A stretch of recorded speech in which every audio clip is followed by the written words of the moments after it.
Belize City represented the most urban and commercial center in the country with its over 63,000 inhabitants.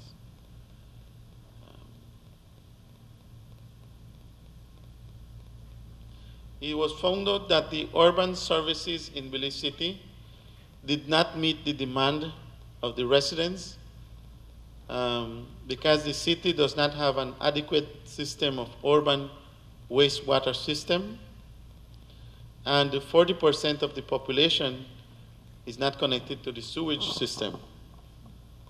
This is very interesting.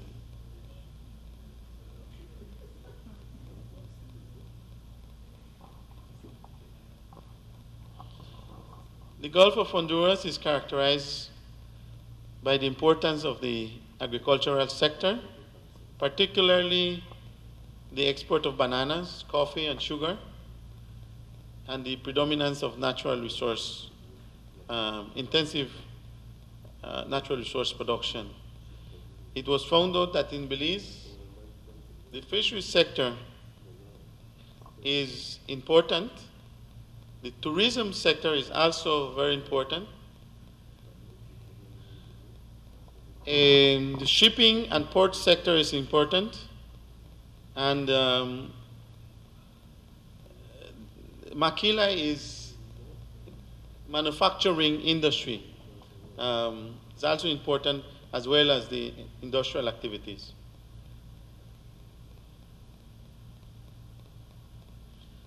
I don't want to spend much time here on the economics valuation of the coastal areas.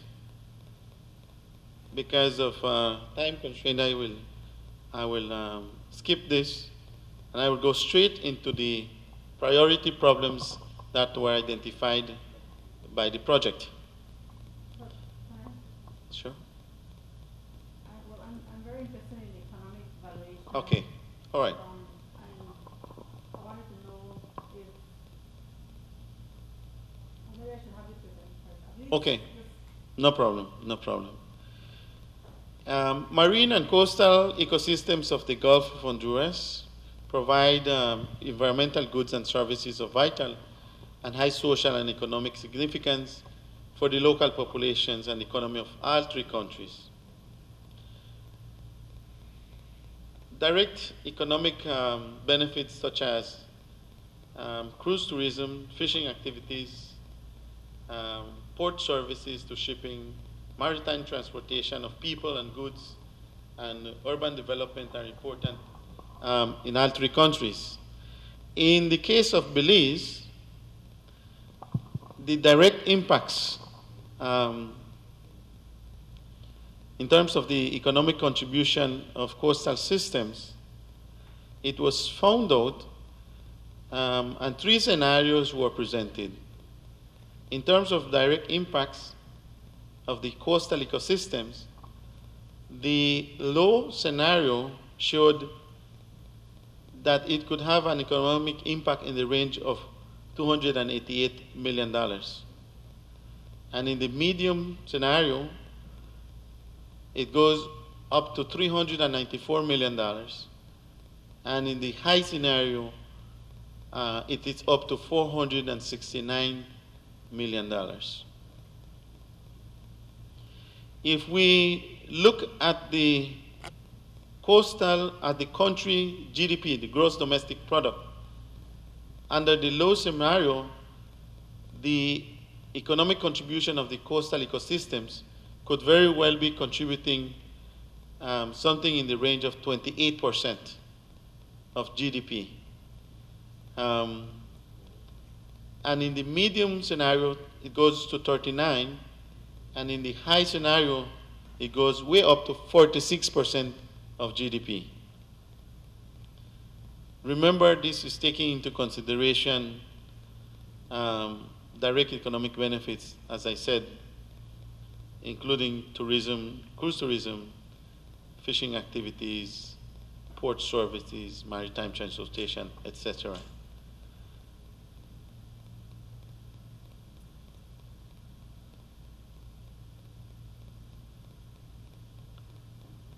Indirect impacts, you have tourism indirect impacts contributing in the low scenario over 24 million, and in the medium scenario 42 million, and in the high scenario up to $63 million.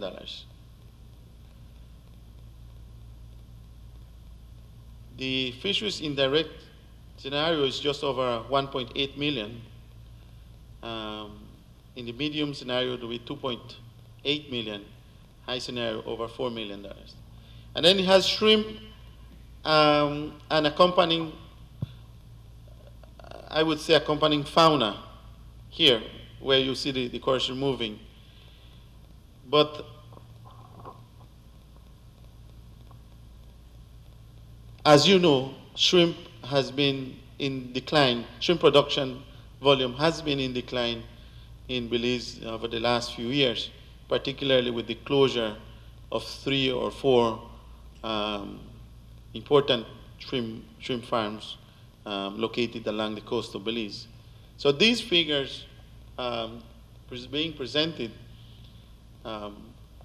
were taken a few years ago and perhaps may not reflect the direct or the actual contribution that it could have to the national economy, or to GDP, I should say.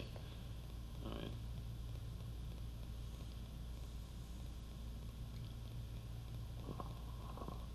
Okay, in Belize, in terms of water availability priority problems, it was found out that the surface water resources, as well as the groundwater, seem to be abundant in most parts of the country.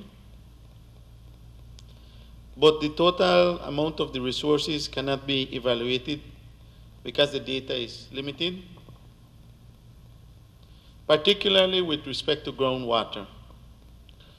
In coastal areas and along rivers subject to tidal fluctuation, marine intrusion from the Gulf, high concentrations of chlorides have been detected, showing that during the dry season, when fresh water recharges from rainfall is scarce, the presence of chlorides affect the quality and availability of groundwater.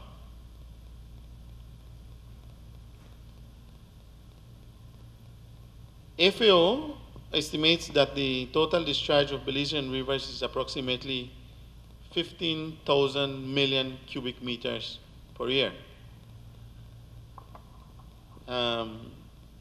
The availability of fresh water per capita is high in Belize.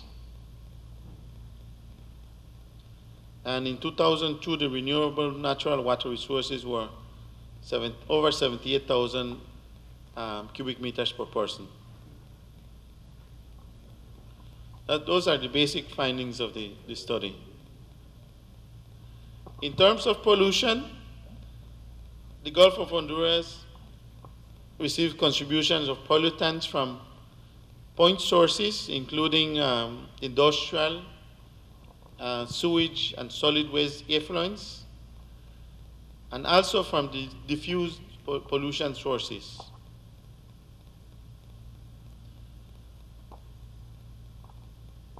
The microbiological results show that the point sources, when this disposition of these contaminants is done through a sewage system that collects the liquid to concentrate them in a discharge point, has an effect in the coastal area of Belize. There are also scattered sources, which also have an effect on the coast. And this is mainly from houses and drainage channels, or directly into the coastal lagoons or the rivers. And then you also have scattered sources through contaminated aquifers. And this is basically the result of having waste infiltrating the ground without proper control. These can contaminate the aquifers. This was also identified as a main concern in Belize.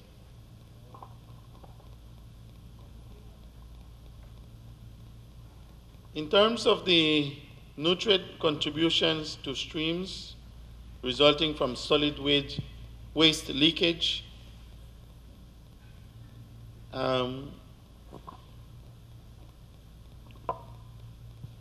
there were high levels of dissolved nitrogen, of phosphorus in all of the sites that were tested in Honduras, Guatemala, and in Belize. High levels. Also in Belize.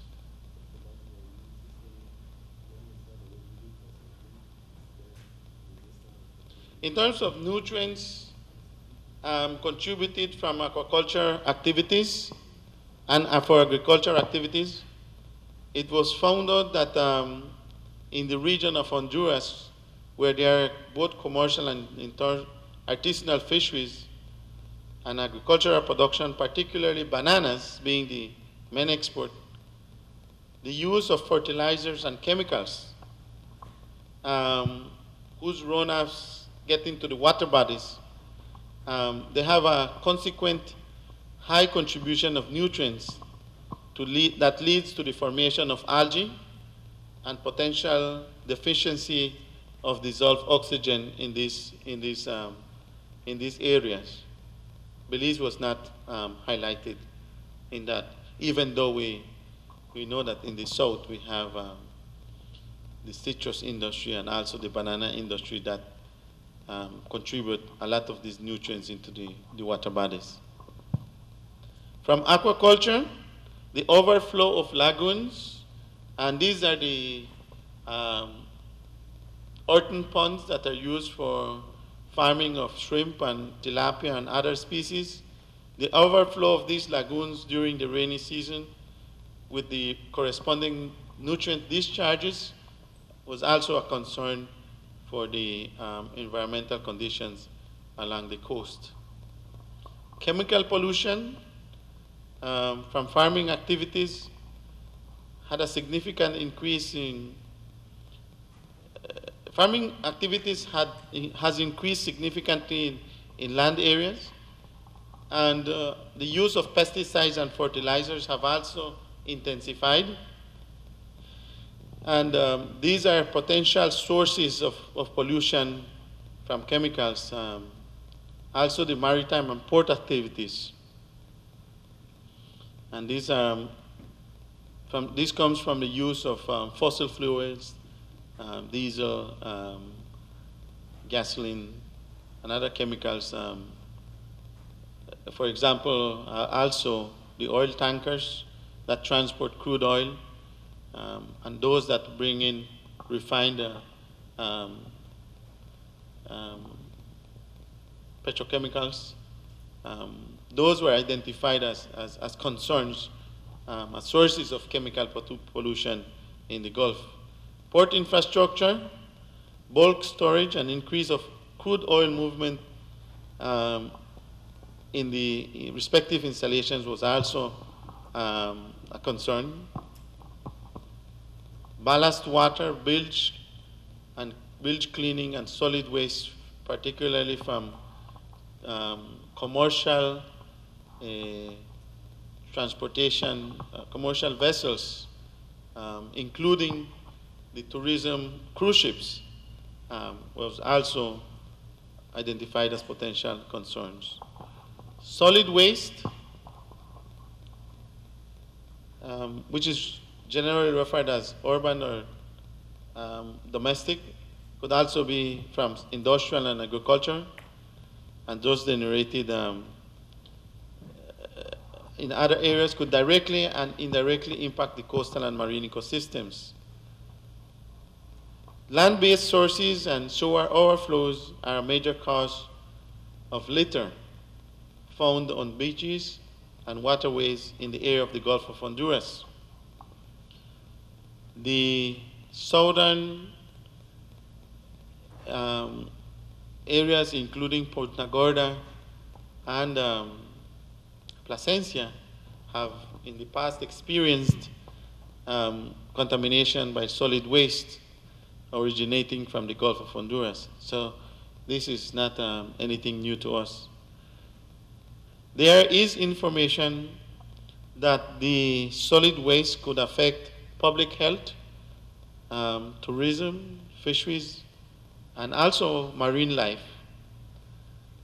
It has been reported that some species have died or have been injured by debris entering the sea, as in the case of turtles, dolphins, sharks, and corals. No? Another concern identified in the environmental diagnostic analysis was the loss and modification of habitats and communities. And these from the results of impacts on the ecosystems. Anthropogenic impacts and chronic stress on the coral reef ecosystems, particularly in Belize, has shown that there is a decline, shown that they could be responsible for the decline of coral cover, and also an increase of coverage by macroalgae on these corals, as well as a decrease in the abundance of fish associated with these ecosystems. This is very important to us because of the fact that we depend heavily on the services provided by our coral reef ecosystem, and it's a real concern because of the results that it could have, and really it's causing in Belize. The Healthy Reefs report, the last Healthy Reefs report, is reporting also some decline in coral cover, and this is something that we as Belizeans have to be concerned about. Coral cover, primarily living corals, right? The impacts in terms of biodiversity, the major impacts on the coastal, marine coastal ecosystems are overexploitation, but also the loss of habitat, particularly mangroves in the coastal areas that have been cleared up for residential development or for tourist developments. And also it was identified the loss of mangrove habitat for aquaculture development, and in some cases agriculture. So those are the major concerns that were identified in the project. Another one was unsustainable exploitation of living resources. And this has to do with the limited regulations that are currently in Belize.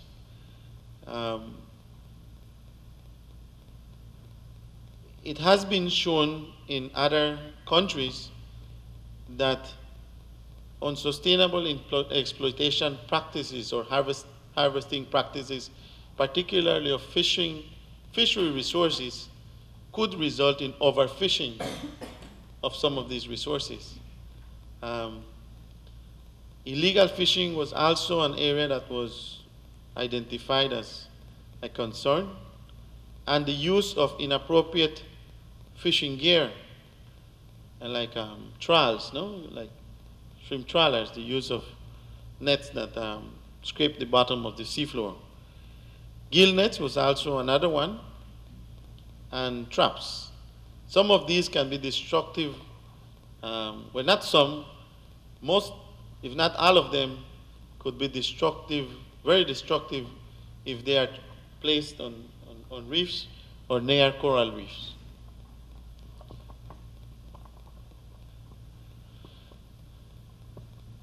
Mangroves represent attractive areas for fishing because they serve as nursery grounds and sometimes, or many times, as feeding grounds for many commercial species.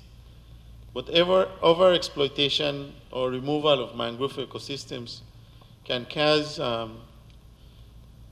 ecological destabilization of the ecosystems of these environments, with its consequential results, with decline in habitat for nursery areas and for feeding areas, particularly for juvenile fish, juvenile finfish species, crustaceans, and mollusks of commercial importance. A direct consequence of overfishing is the decrease of the average size of the species, and it's something that we should also consider. Unsustainable development of marine and coastal areas, I have spoken about it, primarily from agriculture, aquaculture, and human settlements, as well as tourism activities. These all affect the marine and coastal areas.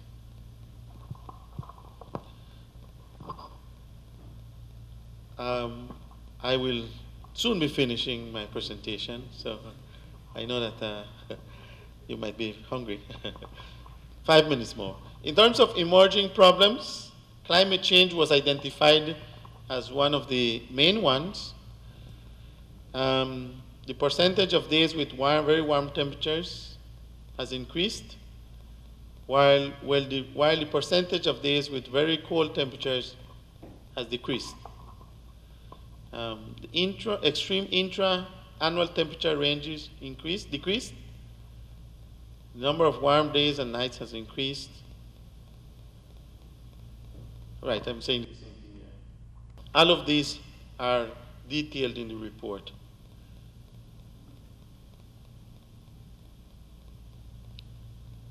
And of course, I have looked at this, the marine and coastal developments are sustainable.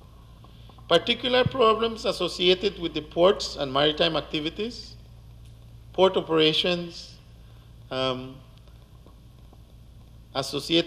problems associated with port operations are summarized in the report. You should have them all there.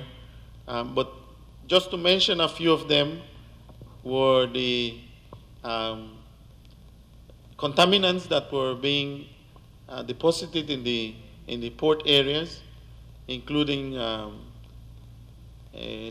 solid waste, including chemicals, oils, and other materials originating from the vessels, the ballast water, and so on, from these vessels that dock on these ports. Dredging activities. In the ports of Belize City and Breen Creek, there were no major dredging activities. Again, when this report was put together, I believe that the Big Creek dredging operation had not started, and that is the reason why the report is saying that there was no major dredging activities. But things change with time, and as we have seen now.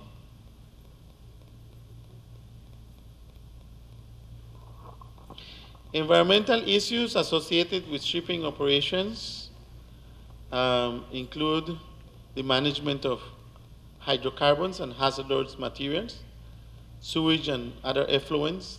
I mentioned earlier ballast water, non-native organisms, black and gray water, and bacteria and other components that may affect aquatic life. Air emissions, exhaust gases from the engines, nitrogen oxides, sulfur dioxides, and so on, hydrocarbons, resulting from the operation of these engines are also the results of navigation and transportation within the Gulf. The main environmental and socioeconomic impacts are those associated with water availability, pollution, loss, and modification of habitats and communities, non-sustainable development of marine resources and those of coastal marine areas, and of course, climate change. The main areas identified are tourism industry, which could have the impacts could have the result being reduction of local attraction sites. In terms of the fisheries sector, there could be increases in the cost of actual harvesting of fish and the loss of fisheries. Basic urban services would have increasing operational costs. And in terms of sea shipping and port activity, there could also be increase in the operating costs. And generally, the economy is indirectly affected.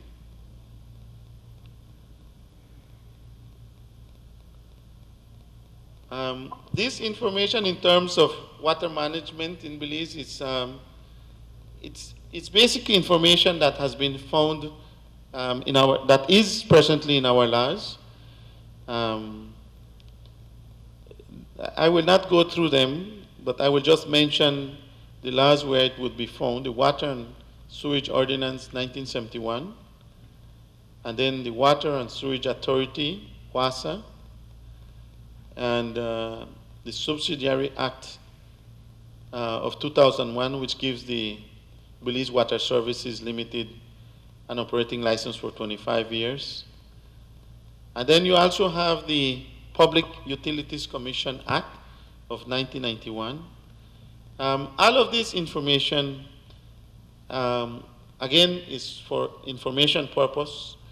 It is already in the reports, and you would be able to have access to and read through these reports in its entirety. Okay. In terms of wastewater, in the management of wastewater, the Public Utilities Commission Act of 1999 declared the delivery of water and sewage services as a public service. And the Public Health Ordinance of 1943 to the Ministry of Health is responsible for water monitoring of wastewater, prevention of pollution, monitoring of solids, and so on, in terms of sewage management and control of use of chemicals and so forth.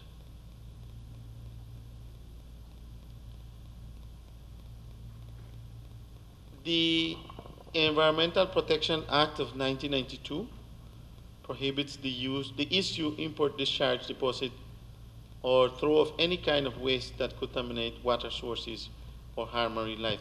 This is just for information. In terms of watersheds, the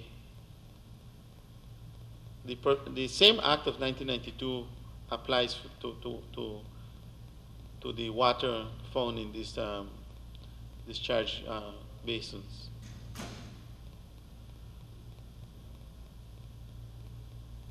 In solid waste management, we have the EPA of 1992 again, which defines waste as any liquid, solid, gaseous, or radioactive material to be discharged, emitted, or deposited in the environment, which when emitted or deposited in the environment in certain volumes or compositions causes alterations in the environment. Just for information. Okay, gracias, thank you. that is the end of the environmental diagnosis analysis presentation. Thank you.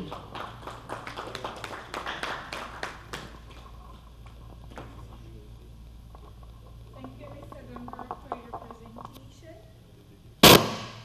I guess we will be going for lunch now.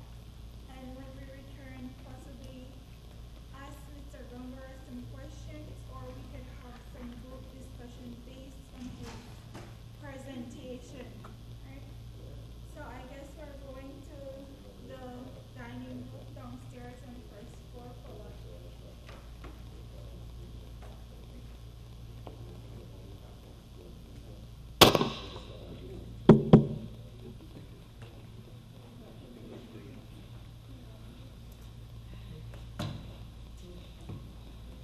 Thank you, Ms. Sylvia. Just wanted to repeat that the lunch is ready and it's being served at the restaurant downstairs. All are invited to come and have lunch with us. And in the evening, those who would not stay and spend the overnight, you could also have your dinner. Take your dinner, right? Right. The arrangements are being made so that you could take it, because these have already been paid, and it's not a good idea to pay for food and just leave it there. So we encourage you to take it with you. All right? We will resume at, right now it's 1, it's 2, right? At 2 o'clock. Thank you.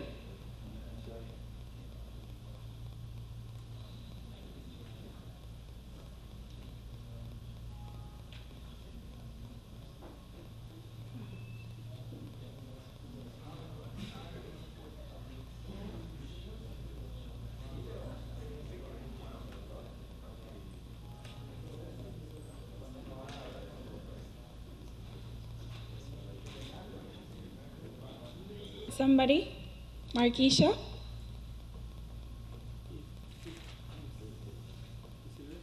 If needed, I could load up the presentation again and just show a couple of the more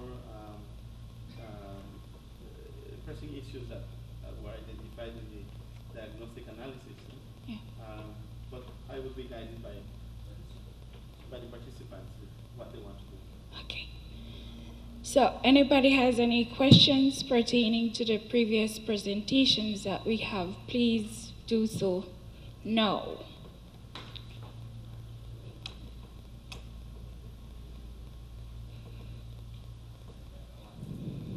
I have a question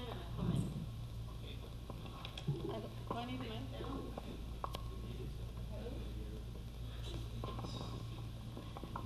down?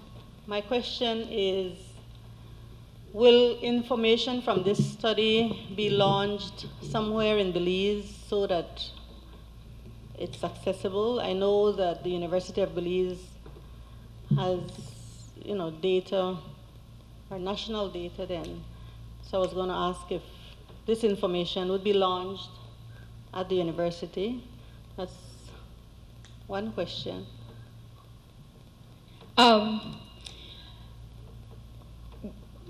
I'm here representing the university, the academia.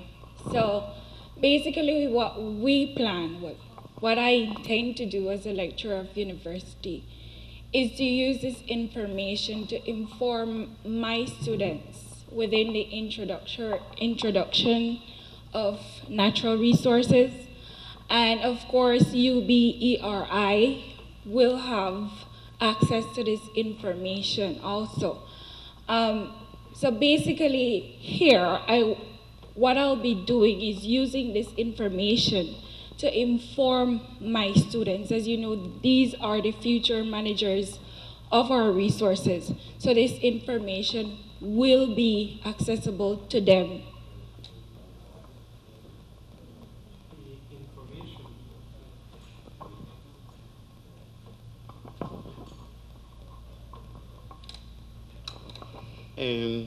Mrs. Mahon, the project reports are all going to be available through the project website. I will put it on a slide, and we'll have the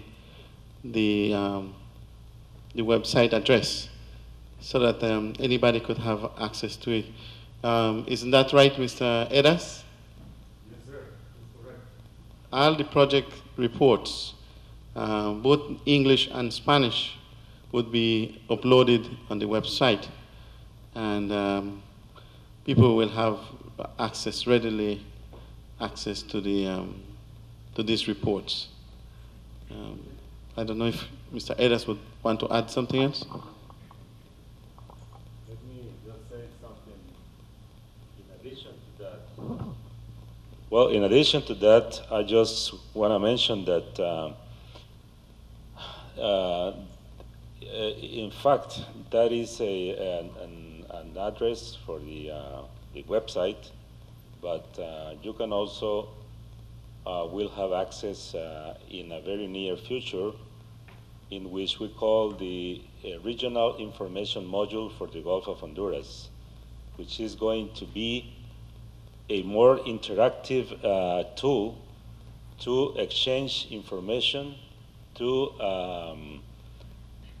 upload information, download information, and also they have access to raw information such as GIS, metadata, and things like that. So it will be a very active tool that is special for those who make decisions, for those who are in the academic sector or in other sector, can use this tool as a source of information that eventually will be more strong in the way that you, the users, would like to make it. So we expect that you make the best use of this information in the future.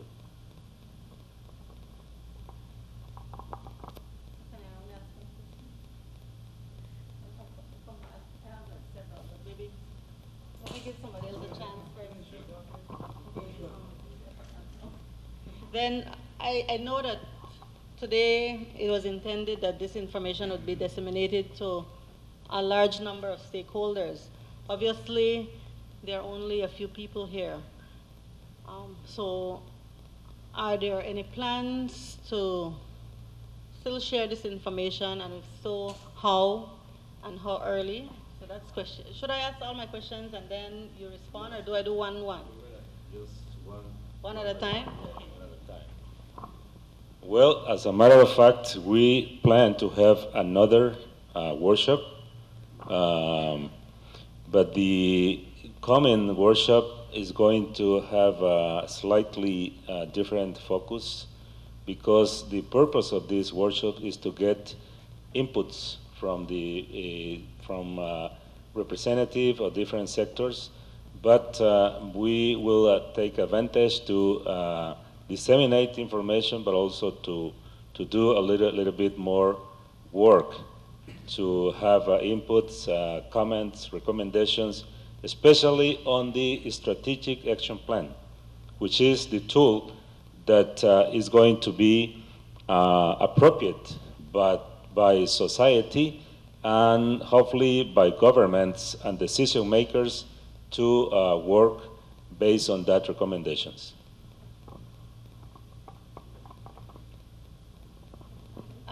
My other question was pertaining to the strategic action plan. Who's developing it? I know that you already have some information that would be useful to, information that would be used in that plan, but would I be right to say that you would invite stakeholders to partake in that activity as you finalize the action plan?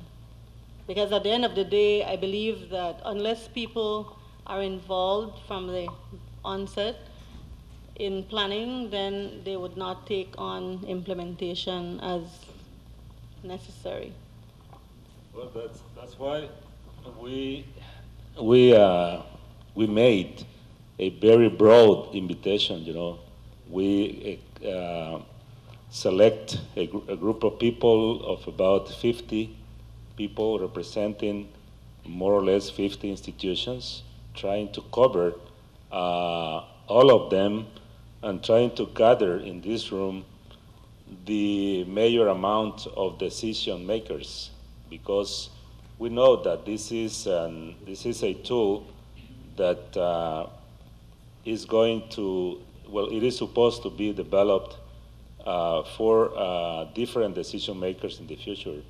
And there is a need for them to be informed, to be part of the discussions, and also to be part of the decision-making process. So that's why we are expecting to have another meeting, maybe one or two, just to make sure that we have made the best of our efforts to gather the majority of the sectors in a room to be informed and to be part of the decision. So Mr. Góngora is the one in charge in this matter, so he'll be communicating with you and with the rest of the sectors that didn't show up at this moment. Yes, sir.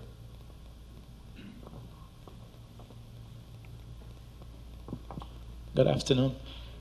What I've seen from the analysis that a lot of the data was taken from previous work that was done and not actually from this project, where the project would actually go and implement the studies and gather the data.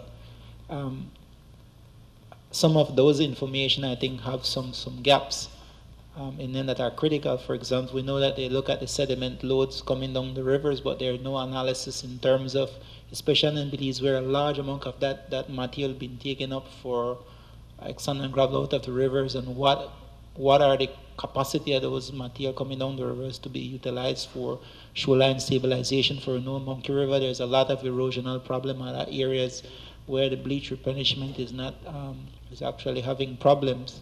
So I was wondering if in these gaps, if there would be recommend that other studies target these areas.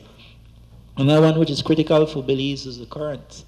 I think they did probably 2 drop buoys and look where they went, but there is no comprehensive study done on the currents to determine the distribution and the transport of material if they're properly if they drop into the water. For example, a statement was made earlier about if there was a problem with a pollution problem, maybe a ship sink and there were oil, 24 hours that oil would not affect.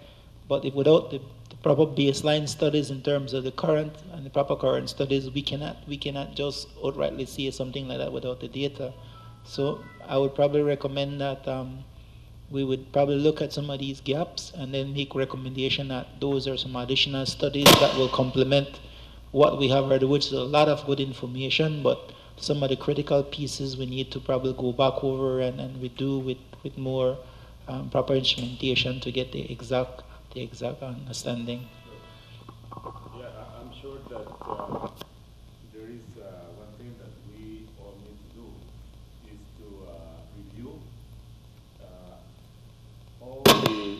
all the document as deeper as we believe that is needed, and then make all necessary recommendations to be taken into account in the process of finalizing the strategic action plan, because the environmental diagnostic analysis is already done.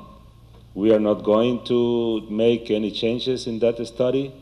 In the future, it's up to other projects or institutions to make it strongly, in terms of scientific information.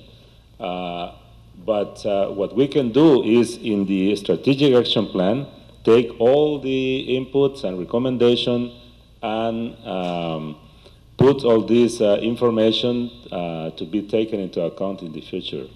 But there is another thing that I would like to do is that there is another scientific report that the Gulf of Honduras project has produced, and this is called the Navigational Risk Study, and this is more related with maritime transportation, and within this study might be more information regarding currents and things like that. So I recommend that you visit the website, and I'm sure that this study is already there.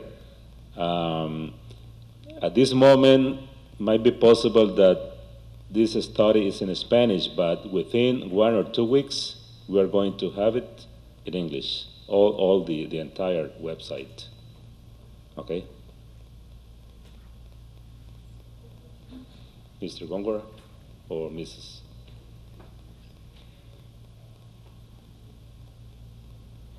Thank you very much for your questions and comments.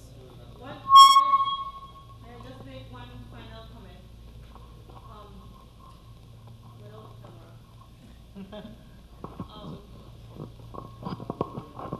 No, with due respect to Mr. Gongora, who presented the information, I strongly believe that the person that collected this information and compiled it would have been, could have or should have been the best person to present, and as a result would have been more able to answer questions related to information that was presented.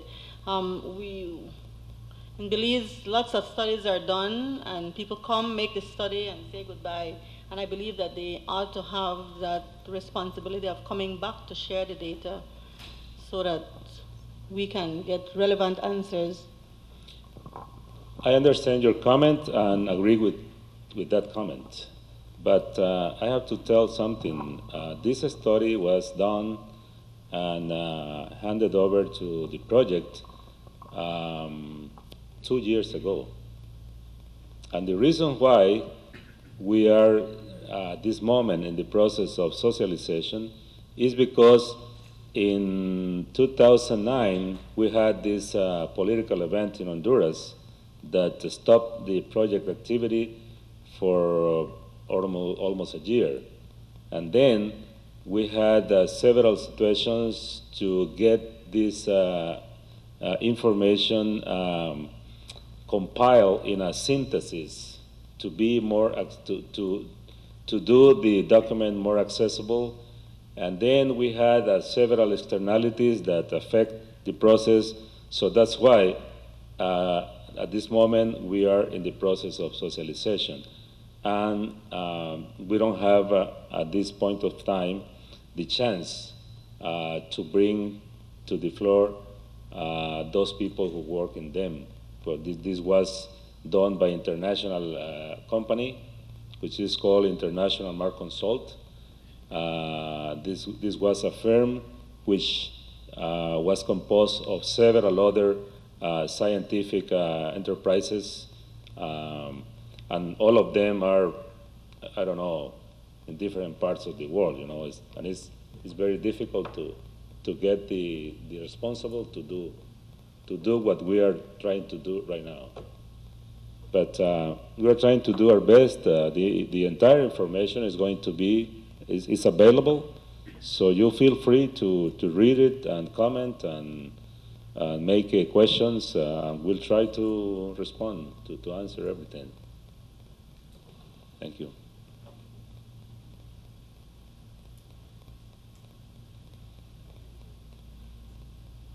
Thank you.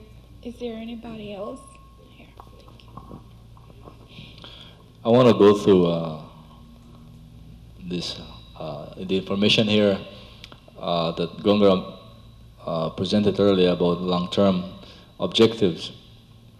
It says here to promote the Gulf of Honduras social and economic development in order to improve the quality of life of the inhabitants. And my point is, I have several things to say, and probably in the form of a question as well at the end. But one,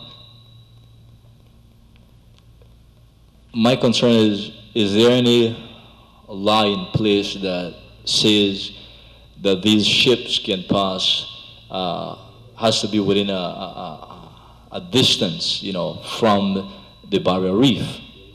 And what is that distance, if there's any information? Do they navigate through outside the barrier reef within 3 miles or 10 miles or 12 miles? How far is this navigation route from Belize Barrier Reef? The other thing in regards to that is through the past we have heard of a number of incidents that have occurred on our barrier reef. And I don't know, I haven't heard, I don't even know if that is public information, what have been the end results. Have there been any penalties? And if there have been any charges on that, where does that money go? We know that shipwreck on our barrier reef cannot be restored. The damage is so great that it cannot be restored overnight. It will take many years. And whenever the barrier reef is tampered or affected and destroyed, it automatically and immediately affects everybody in the country, but it really, I want to stick a pin that it affects the fishing community.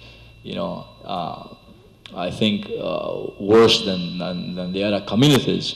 So because of what this pamphlet is saying, how can, from those funds, gathered from the penalties, how can those funds reach the fishing community, to help restore the reef? Whether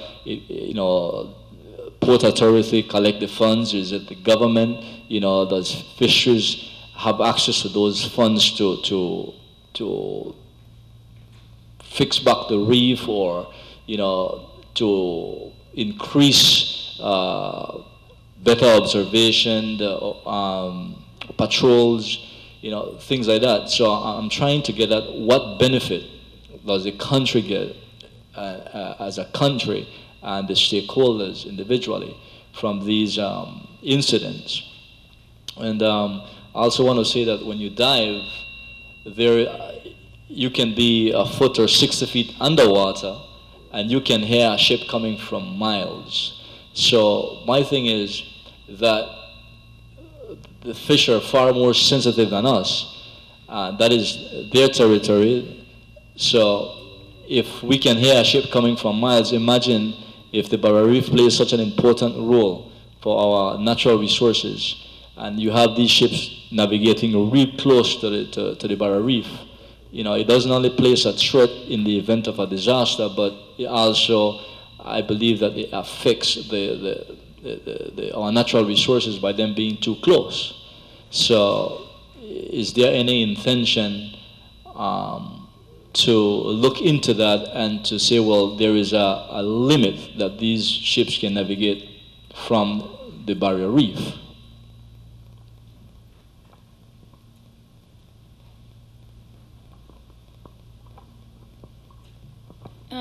Thank you for your questions. Is there anybody that would like to?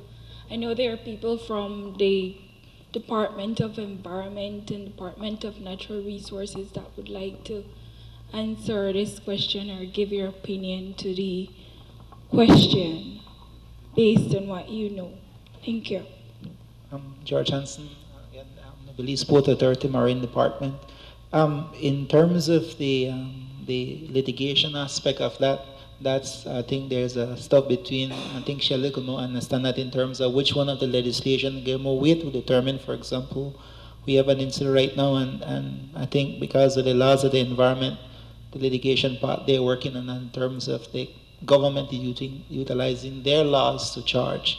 That one of the components of the Gulf of Honduras project is to equip Belize with the necessary hydrographic equipment. And in the near future, what we plan to do is that presently you cannot stop a ship from traveling up and down, and there's any law that states that once the navigable water is deep enough and a ship is in transit by international law, you can't stop that ship from up and down. But what we can do through the IMO is that once we do a proper mapping of the reef, we can then put it into the international charts. And that will then we can then set out what we call a danger zone or a barrier around those critical habitat sites that once a ship comes into those sites, it will automatically send a signal to the ship that is in a critical area, and so that area will be zoned, and the ship should not be traveling within those zones. And so with the equipment that we have now and the training that we have, we just, I think over the last few months, complete the advanced training. And once we finish that small project, we will be mapping those areas and then sending to IHO, which is going to put them on the map. And all international ships are traveling will actually stay out of those areas. And I think it's probably about 3 to 5 miles off the coast. But even so, for example, we have lighthouse and stuff out at Lighthouse Reef and stuff like that. And even with human error, for example, MV transfer that run on the reef, it's because the coxswain that they have slept, or some human error stuff, and they run on the reef per se. So they run straight up on top of the reef. So even with that no guarantee that people not run on your reef because there is human error, but at least there will have to be some mechanism within the ship itself that will then signal the pilot of that ship that you're into a danger zone, and therefore you'll be able to make corrections to come out.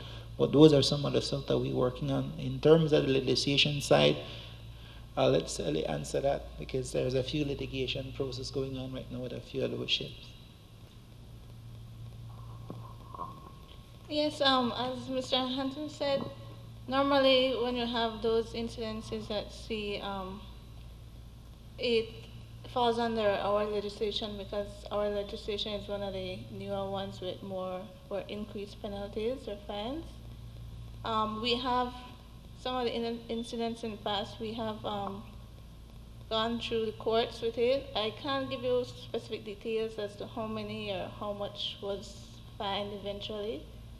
But when for any court case that our department goes through, the fines are paid to government, which basically is the general revenue. We don't really have any control over that.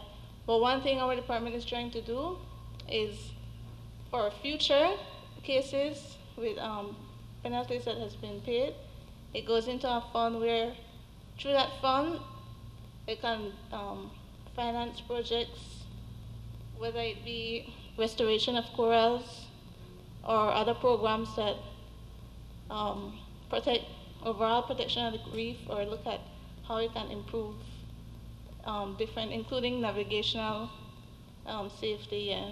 So that's what we're working on right now. Also, with the marine traffic of these big ships, you guys 100% sure that all the waste and especially the garbage, these ships dispose of them on the ocean, or they actually dispose of them until they really dock at port?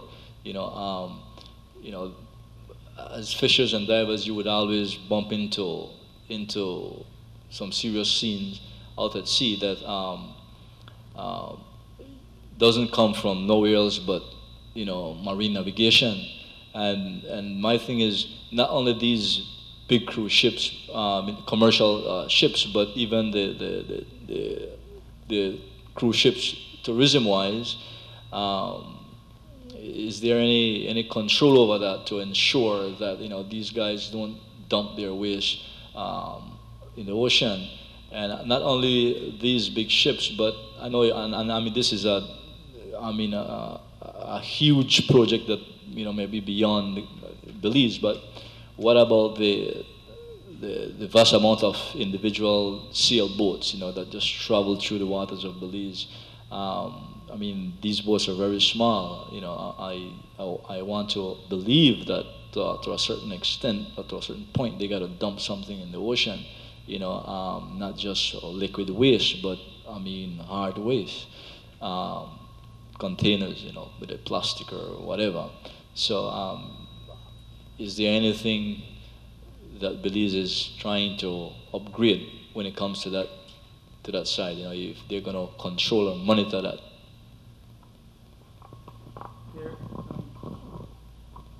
In terms of the Caribbean region, under the MARPOL Convention, the Caribbean is a free dumping zone for any ships. is a free. So no ship should be dumping their garbage or their ballast or their waste into our water unless it's going to some receptacle at the port where it is treated and stuff, and we don't have that here. But what we do with the cruise ship is that we got what we call port state officer, and that cruise ship is escorted into port.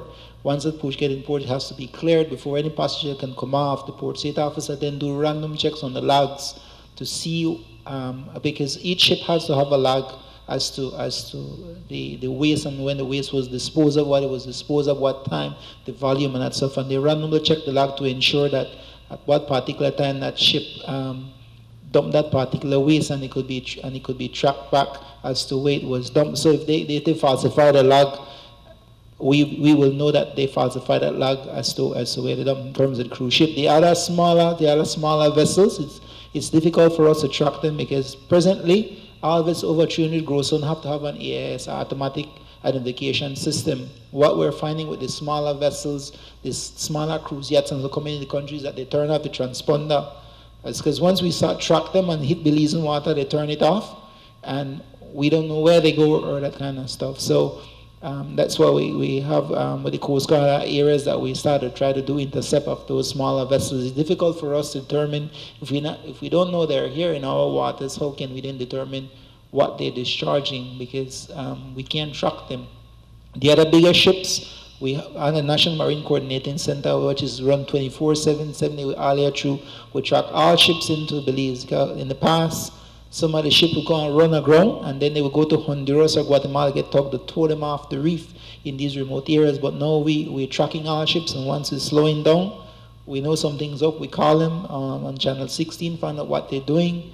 If we can't get them on again, we then coordinate with the Coast Guard to dispatch to see what they're doing and what's going on once it's slowing down in our waters. But generally, the Caribbean is free from that sort of thing. So any ship doing that kind of thing is illegal, and the necessary action will be taken against that particular vessel. You might not need to know the name once you get there's an IMO number or stuff, or the name. Well, the name should always be on the vessel.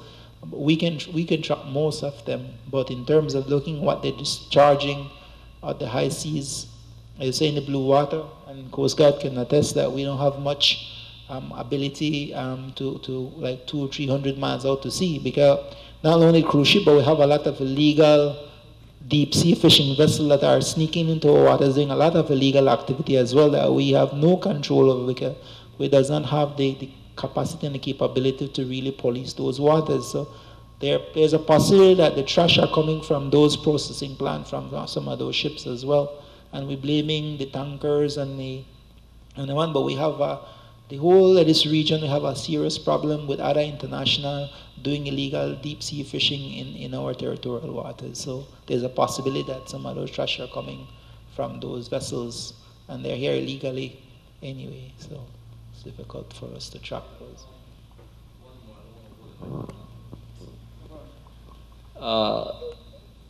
My last question would be, from the three different countries, which one of the three different countries have the cleanest port? You know,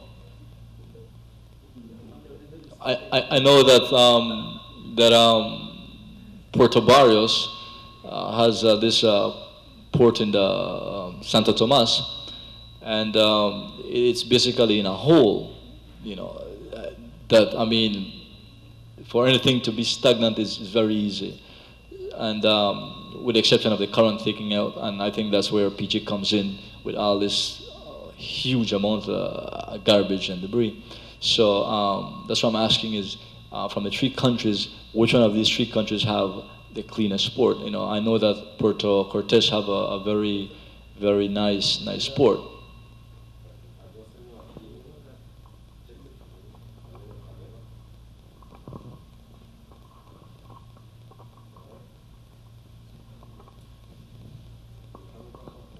I'm sure I cannot say which one is the cleanest port in the region.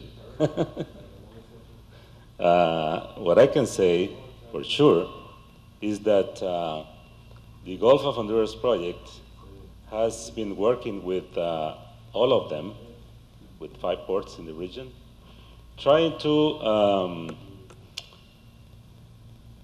give to them a tool which is called in Spanish, then I'm going to try to translate to English. Unidades de Gestión Ambiental Portuaria, Port Environmental Units, something like that. With the purpose that the ports take into account the environmental issue and try to comply with all the guidelines and regulations that they have signed at the international level, and also comply with national regulations through the specific departments. So now, 5 ports in the region have these units. They have their own guidelines, they have their own structure, they have their own responsibilities, and the port administrations have made agreements for themselves that they are going to implement these units in the future. So in that way, I believe that the ports in the regions will be in a better shape to struggle with pollutant issues, practices that are contaminating the environment or putting in risk some natural resources at the coastal and marine level. That's all I can say, but I cannot say for sure that this port is the cleanest one or the other is the in the other side, you know? Yeah, okay. And regard to the environment, but also with social and economic issues. That is all I can say.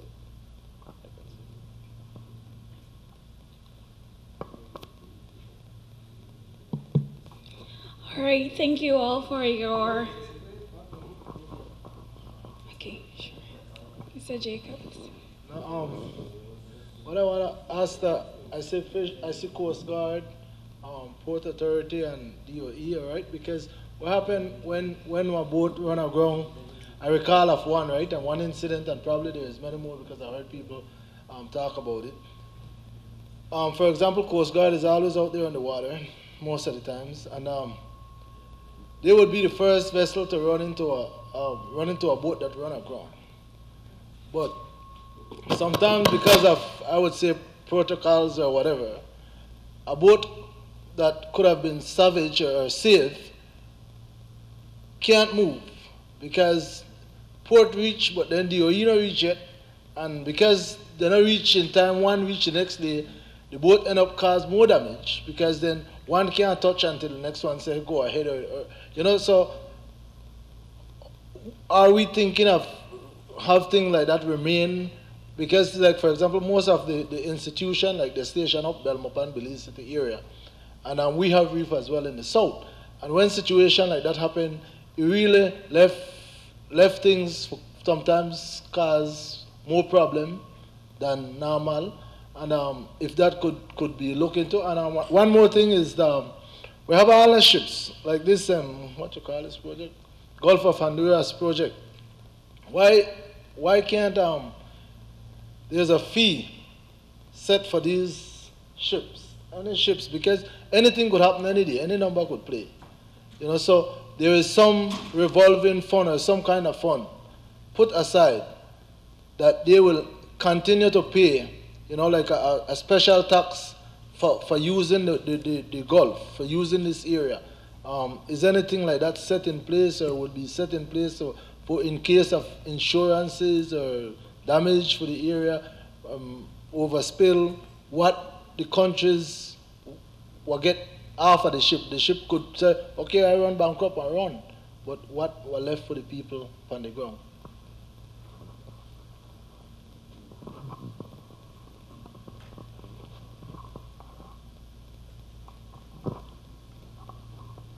I think Mr. Carrier could attest, but most shipping have a shipping agent in each one of the countries, and the ships are already paying for a lot of other services that are provided by the ports and to the government. They pay a lot of dues and different things. Also, in terms of the Port Authority, the ship, they pays a lot of funds that goes what we call to the navigational aids and that kind of stuff. So the shipping companies are paying for a lot of services that should be provided by the, well, on our part, we deals with the navigational aids to ensure that the ship have access to the proper navigational aids to come in and ensure that the channels are clean up to the harbor. Once they dock at the port, that's another other story, that there's additional fees and stuff that goes that in terms of the different services.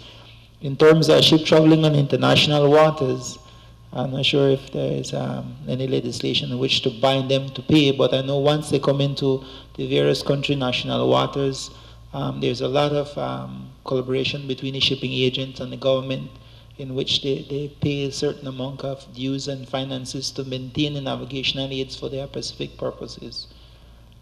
That's something you're looking at, maybe like an environmental fund, when maybe that may be something that we probably look into and maybe discuss with the shipping agents, and maybe part of that same fee can be put into an environmental fund to deal with these different things. But I'm not sure, maybe Mr. Carrier could add something to that.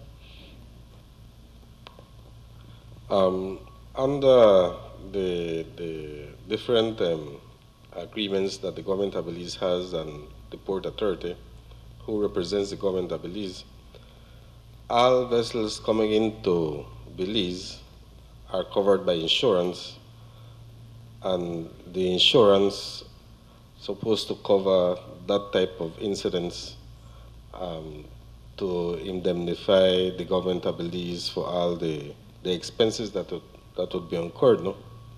So I think in that way we are safe as long as the Port Authority makes sure that the vessels coming into the country are properly insured and they know who the insurers are and that they could go back to them, no? And also lastly, remember that any fees that goes into shipping goes back into the freight and in the end to the consumer, no? So anything that's added on to cost coming to Belize, eventually the consumer pays for it. Thank you. Apart from that, under the Merchant Shipping Act as well, what that does is look at the ship and its condition, the seaworthiness of the vessel. And so if we know that a ship is coming to Belize and that ship is not seaworthy, we could deny that vessel docking at our ports. That's one of the incidents that happened with Hilga. They did that sunk right off Key Cocker, because that vessel leave a port where that vessel should not have left the port, because there was some major problems with the vessel. And so under the Harbor and Shipping Act, if a vessel come into port and we think that vessel likely chance that sink on its way out, we can then detain that vessel and make sure that vessel do all the necessary repairs and stuff before that vessel leave our port. If we does not allow that vessel come into our port, the likely chance that vessel will not be able to dock to another port as well, because of the ISPS code and stuff like that, that vessel might not be able to dock on another port. So those are some of the stuff as well that we're looking at in terms of the condition of the vessel. If the vessel coming in, the vessel have to ensure that it have a proper seaworthy certification. The rest, once that vessel dock and we think it's unsafe, even with the loading and capacity like that, that vessel will not leave that port until that is rectified by the harbor master, which is the port's commissioner.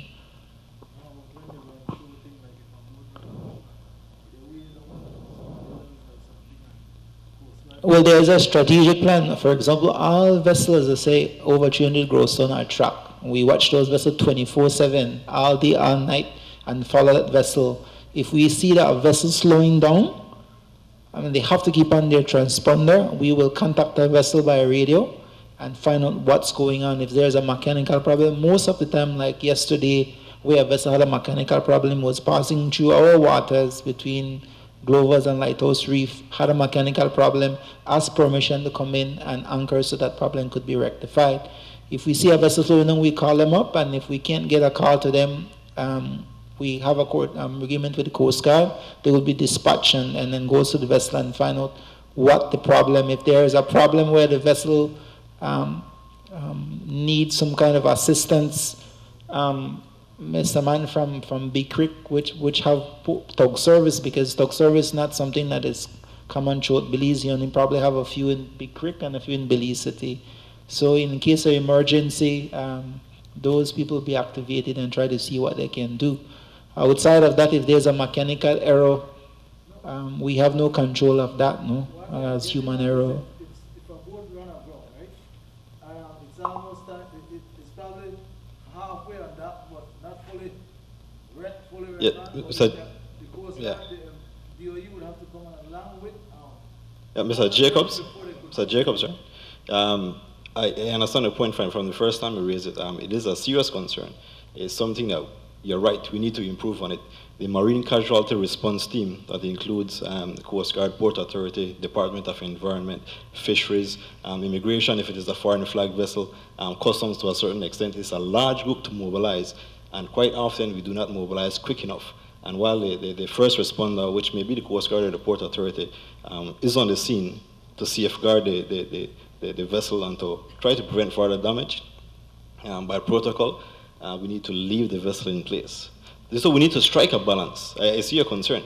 We need to strike a balance to look at the environment and also look at how quick this Marine Casualty Response Team could get on the scene. Serious concern, something that we need to improve on.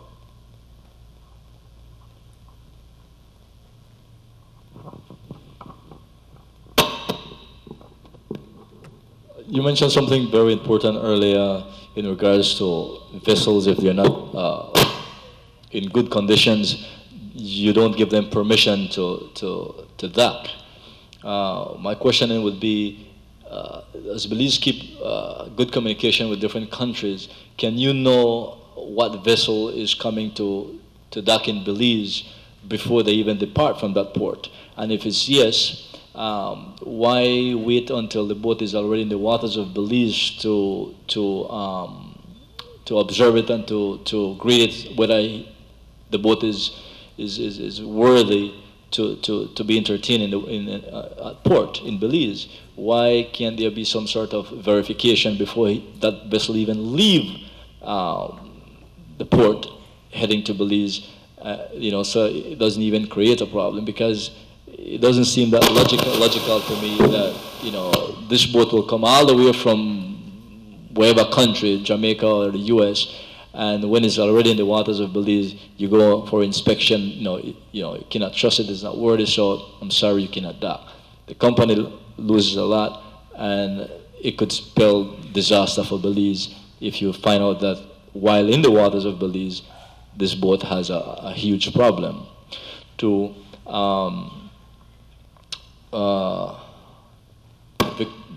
Victor mentioned something very important. I could recall once, and I'm not sure, I can't attest to this, but I recall once that, or recently, that there was a wreck in Zapadilla, and there was a situation where this boat stayed there for a long time, and I'm sure you explain a bit how you don't have the capability of just moving so quick. But, and you said that leaving the vessel there, you're basically doing more good than if you try to take it out. But, and that is true to a certain extent. But while leaving it there, even by just leaving it there per second, there is damage being done to the reef more than what has been done. Okay. So my question will be, is there, I'm finishing now, there must be some sort of device that can hoist this vessel, by inflation or whatever, to move this vessel from there. My point is, I understood that I'm not saying that this is true, that particular boat was set on fire while being in the ocean on the reef. I mean, to me that was like, I can't believe. So I'm not saying it's true, but that's what I heard. And if that is true, something is wrong.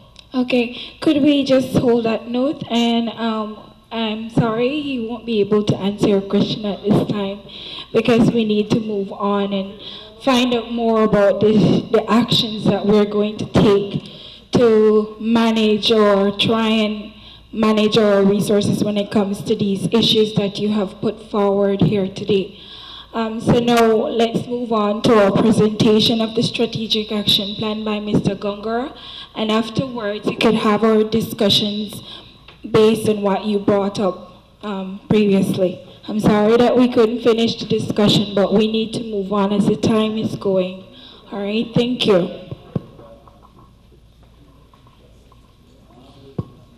Thank you very much, Ms. Norales.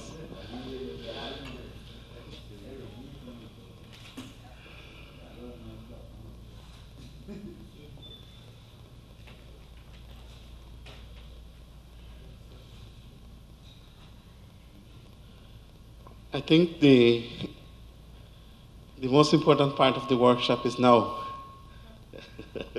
I know that that I have to capitalize on the presence of very important people here, such as Mrs. Mahon, that is already almost getting time to travel. But let me just try to be as quick as possible. I'll be presenting the strategic action plan. As has been mentioned earlier, this plan is the result of a process of identification and analysis of problems, of the current situation in the Gulf, and it represents an opportunity for the different stakeholders to interact at the different levels. And it is an opportunity for the key stakeholders to give us inputs and recommendations to improve this strategic action plan. At the end of the day, its objective, of course, is the harmonious and sustainable use of natural resources in the Gulf of Honduras. This is what it entails, the analysis of the causal chain of problems, the objectives of the SAP, the Strategic Action Plan, the methodology that was employed. I'll talk a little bit on the current status of the Gulf, the desirable long-term status, what we think would be the best conditions in the Gulf, priority actions and activities, and I think that we could also touch some information on the estimated costs and funding mechanisms. Just to awake those that may be a bit sleepy, this is the panoramic view of the Puerto Cortes in Honduras. The result of these prevailing ocean currents in the region of the Gulf makes it susceptible to point pollution spreading over great distances in the three countries. Those who live in Punta Gorda and Plasencia know this by experience, how these large amounts of garbage and waste have accumulated in some instances along the coast of these communities. As maritime traffic and port operations continue to increase in the Gulf and beyond, the potential for catastrophic accidents and marine pollution also increases. Consequently, the environmental protection of the Gulf, particularly prevention and control of pollution, requires a strategic approach. And this is exactly what we are looking at. But it requires long-lasting and sustainable schemes for regional cooperation and regional management, of course. The plan will generate positive change of the current conditions that affect the region's natural resources. And so it will be reducing the causes and potential of threats on the marine ecosystems. So the implementation of this proposed, I should say, action plan, because it's not final. This is something that needs to be made very clear. This plan is a dynamic activity. It's in the making, and it requires the inputs and participation of the key stakeholders, particularly those that have an interest and operate within the Gulf. It requires political decisions and participation, effort and commitment by all actors, including the social, economic, and political sectors. The main goal of the plan is to promote sustainable development in the Gulf and to improve the quality of life of the coastal population. And how it will do that? It will be done through the incorporation of environmental concerns into national and regional policies. I could hear earlier in the comment made by Mr. Armando Ramirez of if there's, or what is there in place to ensure, or when accidents happen, how to remedy the situation. And these are issues that this strategic action plan hopes to address, at least one of the issues that it hopes to address.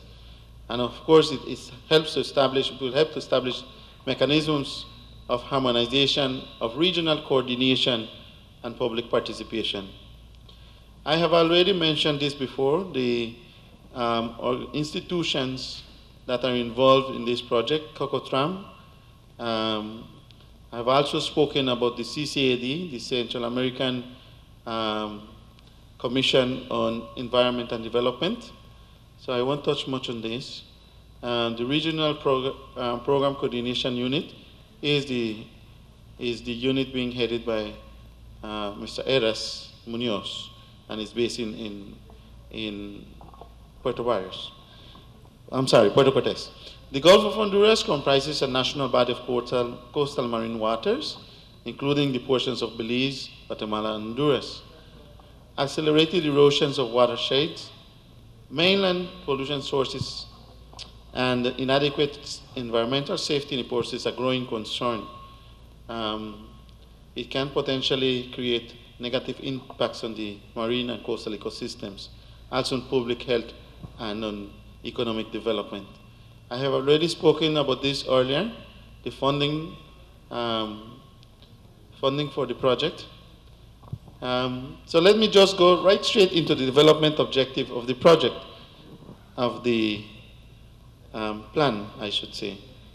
To reverse the degradation of coastal and marine ecosystems, strengthen the control and prevention of pollution from maritime transportation in major ports and shipping routes, improve the navigation safety to avoid ship groundings and spills, and reduce the entry of contaminants into the Gulf. The activity that we are conducting today is really a socialization of this plan. And the aim is to achieve, if not an agreement, at least one agreement, to adopt it and generate a positive change in the current conditions affecting the region's natural resources. And we know how we will do that, reducing the causes and potential threats. Okay?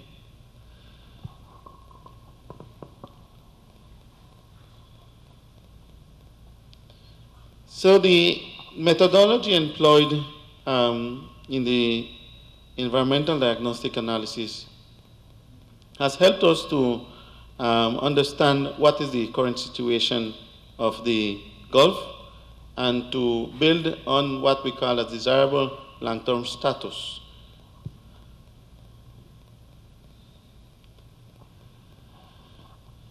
This presentation includes information that identify and characterizes the root causes of priority problems identified or diagnosed in the Gulf.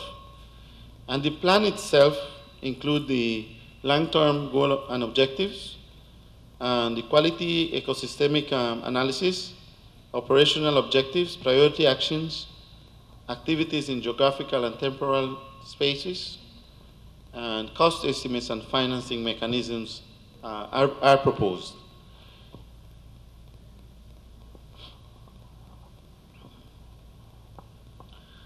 Based on scientific information collected, both from literature and an environmental campaign carried out.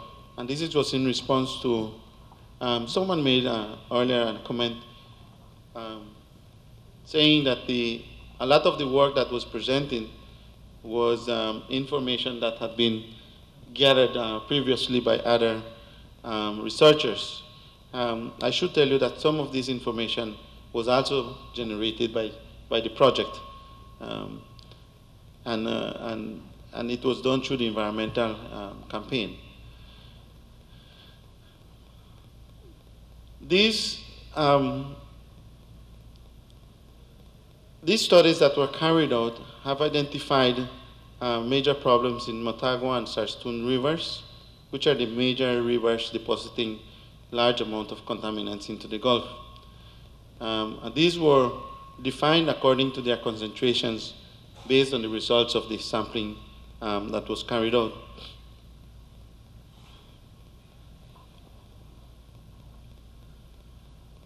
The information gathered included, of course, information on dynamic factors, such as tides, winds, input from tributaries, and others.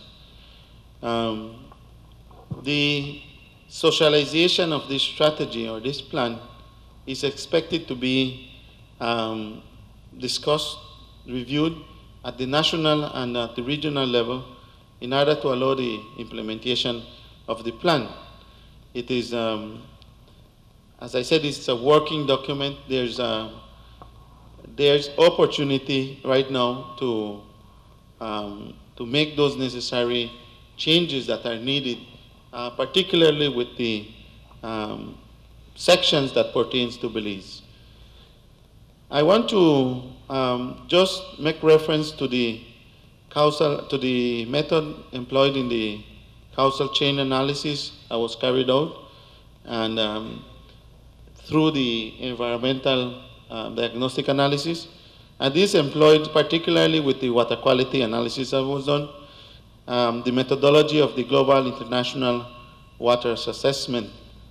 And it covers the effect, the cause-effect relationships associated with each priority issue for the environment, and socioeconomic impacts to its root causes.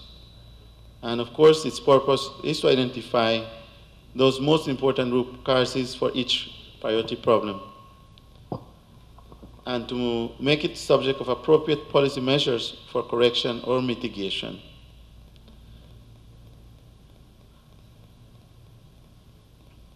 I will go right straight into the causal chain analysis, and I want to start first by looking at the problems identified in terms of water quality. And as Mr. Edas, okay, he's a bit busy. I wanted to get confirmation that the causal chain analysis, when we're looking at the water availability problems, is not just for Belize, it's for the entire region, yes. Right? It's for the entire region. Yes. Same methodology for the entire region. Yes. Yes. Okay, so the impacts, as you can see on the first column in terms of water availability, if you can, Al could see the cursor where I have the cursor on the screen. Shortage of water supply was considered a problem. Conflicts of use, another impact. Greater potential for saltwater intrusion. Increased transportation of contaminants to the groundwater. Changes in water quality. Modification of habitat. Reduced groundwater recharge, and changes in the water flow. On the second column, we have the immediate causes, and the third column has the sector activity that would have an impact on water quality. And if you can, I will not go through all of these columns, because it's quite a lot of information, but I will just point out some of the main issues identified in the plan, which I believe could significantly help in terms of the discussions that will be done later on in terms of how best we could improve this document. The activities, in terms of the sector activities, of course, urbanization, the development of urban places, and I would say in the case of Belize, migration to the coast. For example, in Placencia, you have more people going to Placencia. There's more need for development of housing infrastructure. There's more need for development of water system, sewage system. There's more disposal or dumping, I should say, of contaminant into the, for example, the Placencia Lagoon, or even on the coastal areas in front of Placencia. And how it's done, this happens because of the uses of detergents, chlorine, other chemicals used in the kitchen for laundry, and so on. So urbanization plays a major role in terms of water, both water quality and availability. Agriculture is also a major one. In the Stan Creek and Toledo district, there is agriculture development in many of these areas. Problems of pollution and the impact that this causes is, of course, deterioration of surface water quality. Deterioration of the groundwater quality is also important, and the risk of disease for the various aquatic organisms. And what are the sectors that are involved in or the activities that contribute to problems of pollution? Of course, tourism is one of them. Urbanization is another one. Ports, agriculture, development, and industrial activities. So all of these causal chain analysis, the explanation and the information is all in the reports that you already have. Let me just go over to the problems of pollution again. Deterioration, impacts of agriculture, and, for example, on livestock in the Motagua River, is just showing you how deforestation has occurred, the clearing up of land for both for agriculture and for livestock farming. This shows what is occurring in these coastal areas, and which could have a very huge impact in the environmental conditions of the Gulf.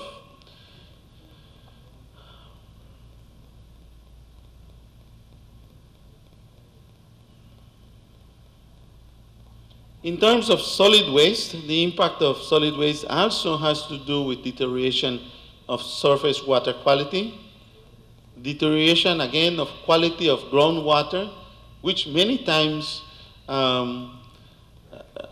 particularly in rural areas, a lot of people depend on well water, and this could be potentially a potential problem because of the contamination that through infiltration of these contaminants into the groundwater could cause.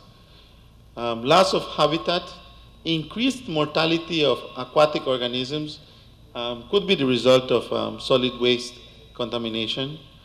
Deterioration of the beaches, and this is very, again, we have vivid experiences in the Placencia area, which has very beautiful beaches, and with the solid waste coming in to the shores, it definitely deteriorates the conditions of the shore. Changes in the composition of sediment is another impact of solid waste. Again, I don't want to list all of them because I will be boring you with all of these immediate causes, sector activity, and the root causes. But these are, by all means, we should encourage you to read them through for you to understand exactly what are those effects of solid waste, what are the root causes. Just to give you an example, looking at solid waste here, lack of planning of land use is a cause, a root cause for the deterioration of surface water quality. Population growth, mismanagement of domestic water, unsustainable management of agricultural products, and so on. These are major issues that affect or have major impacts on surface water quality. How beautiful this scenic view is of the Gulf of Honduras area. Of course, this is how we would want to make sure that it keeps. Another issue that was looked at in the causal chain analysis was the loss and alteration of habitats and communities. And this is looking particularly at the loss of ecosystems. And the impact from the loss of ecosystems obviously is loss of biodiversity. The clearing up of mangroves, for example, on offshore islands, obviously could lead to loss of the natural storm barriers. And many people don't realize this, but this is a very important issue that needs to be addressed. The loss of natural protection against erosion. This has happened, and it's currently happening in many of these offshore islands and even in the coastal areas. An alteration of the biogeochemical cycle. The root causes, again, population growth, lack of good management practices are some of the issues that are considered root causes. Natural phenomena, for example, the hurricanes and the tropical storms that affect the coastal areas of Belize, for example, the seagrass beds, the mangroves, and even the coral reefs. Many of the fishermen that I speak to every now and again would tell me that after each hurricane, you would be surprised to know how different the Belize Barrier Reef in certain sections of the Belize Barrier Reef looks like after the passage of a storm. And this is something that is directly related to this natural phenomenon. Ecosystems modification, the impact, of course, is the modification of the natural productivity. And this is exactly what happens. If an ecosystem is altered, it's obviously its productivity is affected. And we know this for a fact.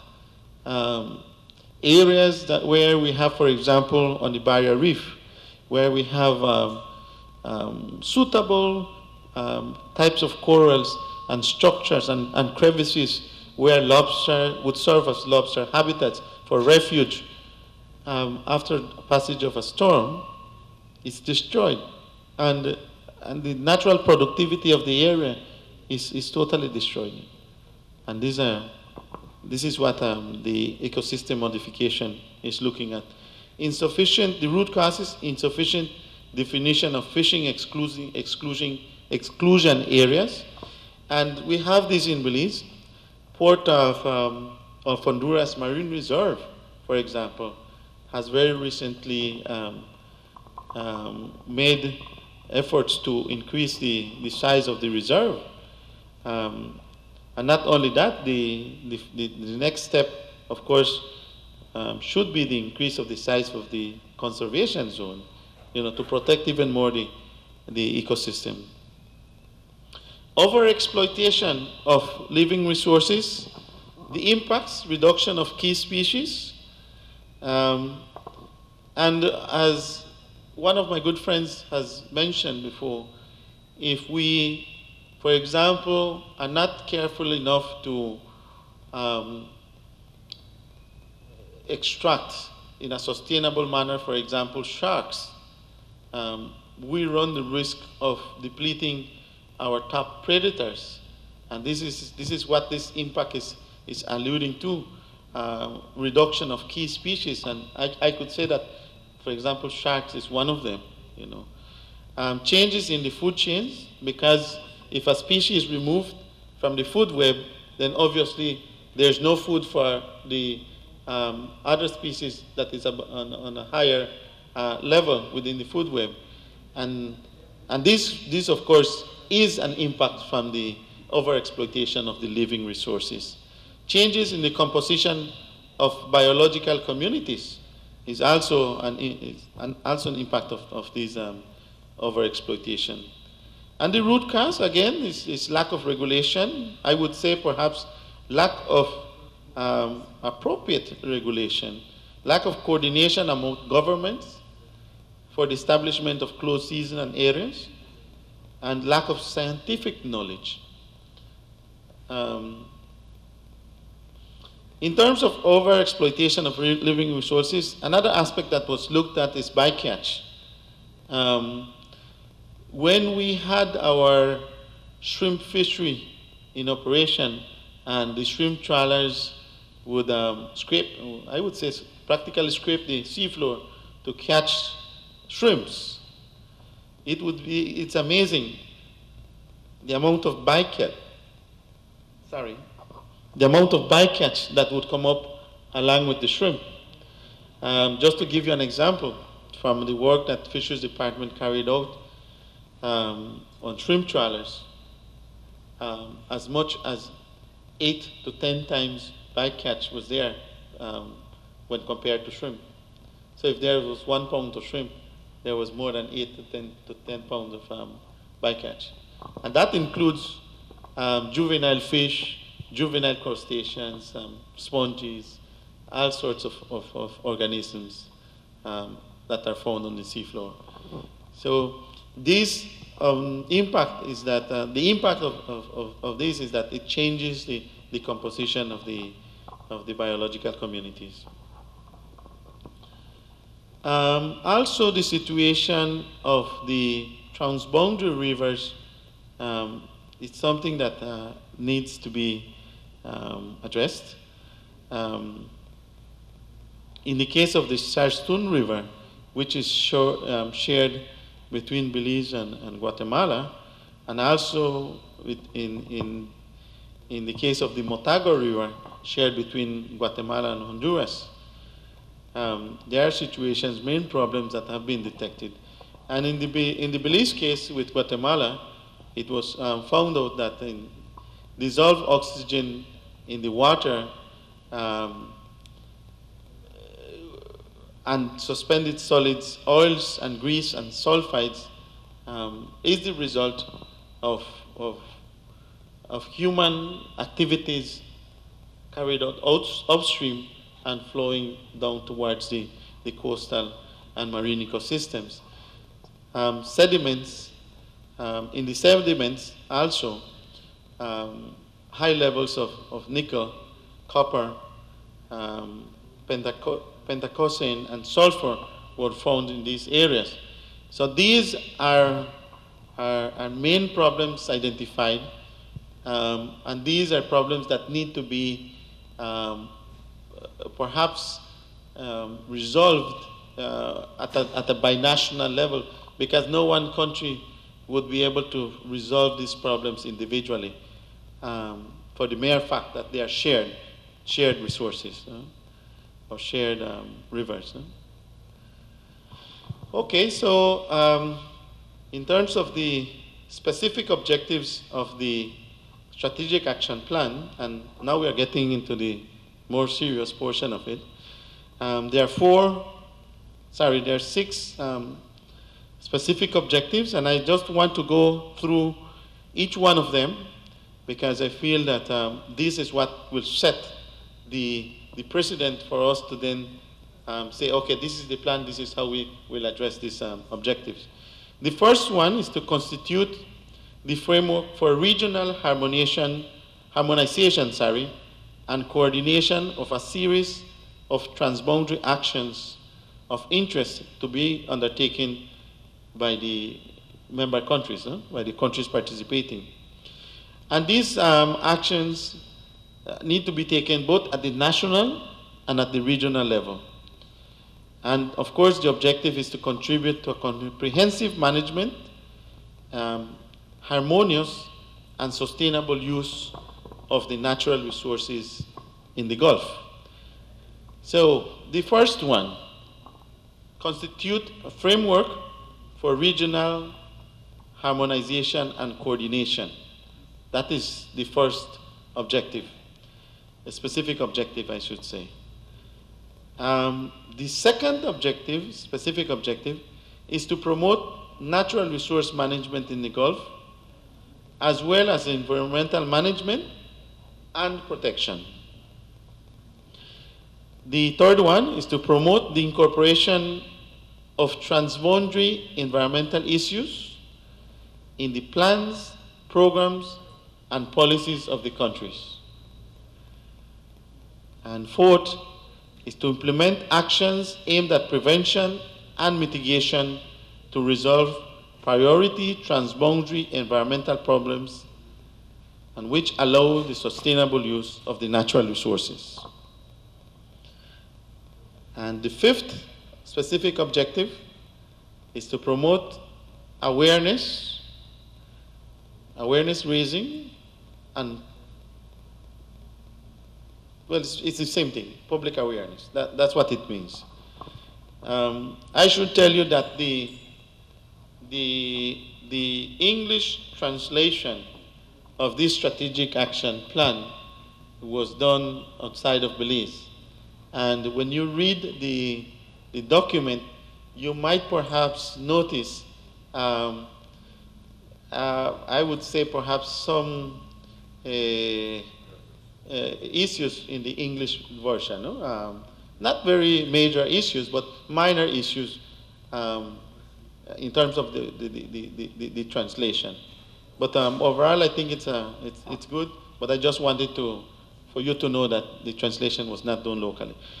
The sixth specific objective is to promote the establishment of a proper planning system and mechanism for coordination, for consultation and coordination. And that is both at the regional and the national and regional level. 6 specific objectives under this strategic action plan. And the methodology that was employed,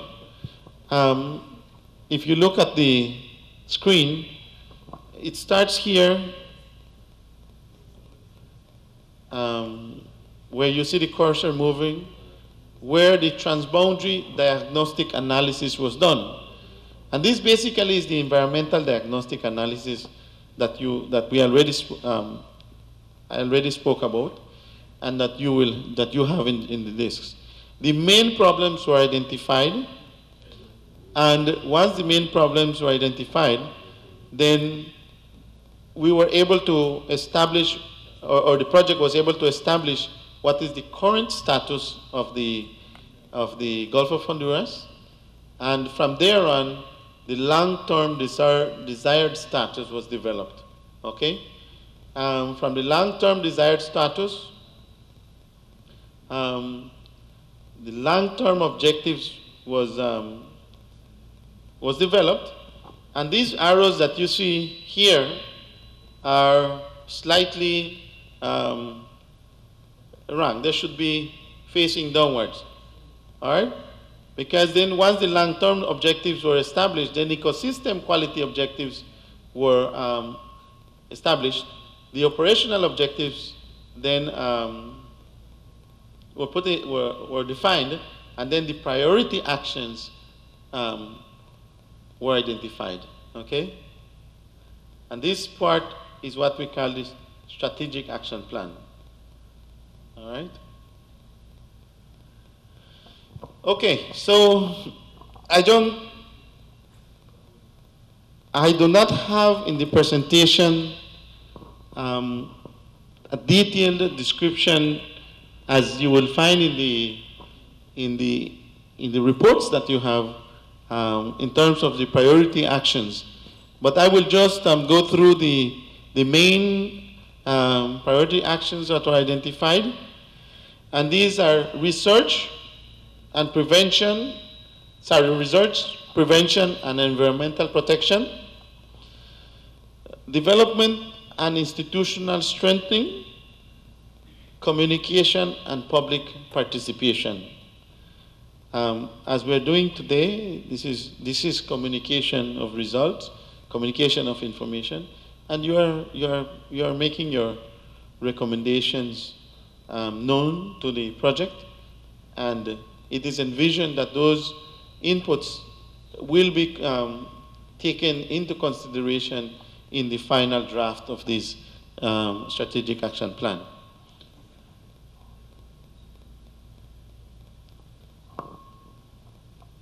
Let me just briefly go through these potential threats. I've spoken about it, but there's one or two things that I want to highlight from here. Population growth, lagging behind urban development in terms of coverage of basic services, inadequate land use planning, potential of expansion of agricultural activities, overexploitation of fishery resources, degradation and loss of biodiversity, unsustainable development of coastal and marine areas, effect of climate change, and the last one here is legal loopholes. And the reason I am pointing out this particular issue is because it brings to my mind the incident an incident in the recent past when a ship grounded in our waters, and the captain had asked for permission because of medical reasons. And it so happened that the captain disappeared, and for some time, and I really don't know what happened afterwards, because we were just informed through the media, that this thing had happened. But the point is that there are loopholes in our legislation, and it is important for us as stakeholders to try to identify what are those loopholes and to make the necessary amendments and changes such that in the future we can do better. That's the point that I wanted to raise there.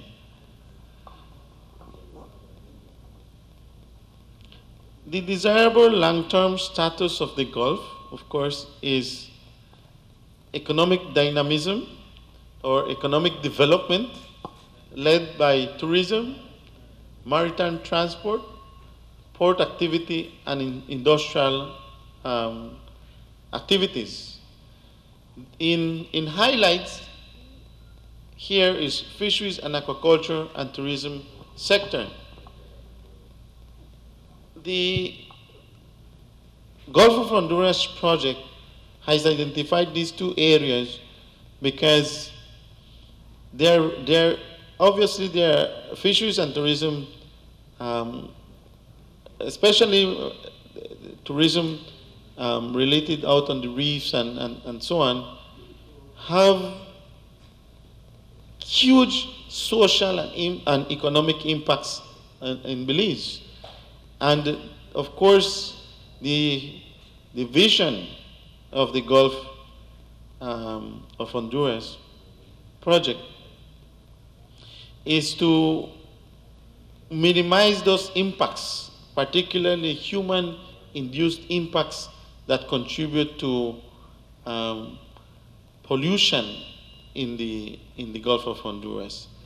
And in as much as people might think that tourism doesn't have impacts, it is identified as an area that has some impacts and needs to be considered when talking about environmental impacts in the Gulf. All right. Another long-term ecosystem quality objective is to achieve an acceptable environmental quality status. And why is that needed? Of course, many of our inhabitants in the coastal areas utilize the Gulf of Honduras for several economic activities, including, as I said, tourism, fishing, for pleasure, bathing in the sea. In some cases, it's used for aquaculture purposes as well. And the long-term ecosystem quality objectives seeks to achieve that, to put the Gulf of Honduras on a status that is, in terms of its quality, that it's good for its inhabitants.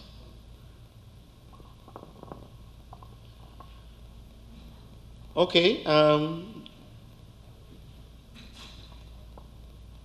If we divide the long-term objective into three components, we could have the ecosystem quality objective 1 that is looking specifically at water. The ecosystems quality objective 2 that relates to conservation and use of natural resources. And the third one that relates to the reduction of degradation of natural resources. I will start by looking at the operational objectives with respect to water. And the operational objectives there are 4 of them. Number 1 is to prevent and reduce inputs of pollutants from point land sources. And these are, for example, wastewater from residential, from industrial areas also, sewage, and industrial pollutants. Another operational objective with respect to water is to prevent and reduce pollution from marine port activities. And also to prevent and reduce adverse effects associated with the introduction of solid waste in water bodies. And last is to strengthen the ecosystem, economic and social concepts for social management of renewable natural resources at the watershed level. So as you can see, it's not just looking at the coastal and marine ecosystems with respect to water, it's also considering the watersheds, and this is also very important. With respect to the conservation and use of natural resources, the overall objective is to protect priority habitats for conservation of biodiversity and promote sustainable use of the coastal marine fishery resources. Operational objectives there: protect main species from threat or danger of extinction, to strengthen the management of ecologically important habitats and their biodiversity, and to develop measures for restoration and recovery of fishing stocks and mitigation of bycatch.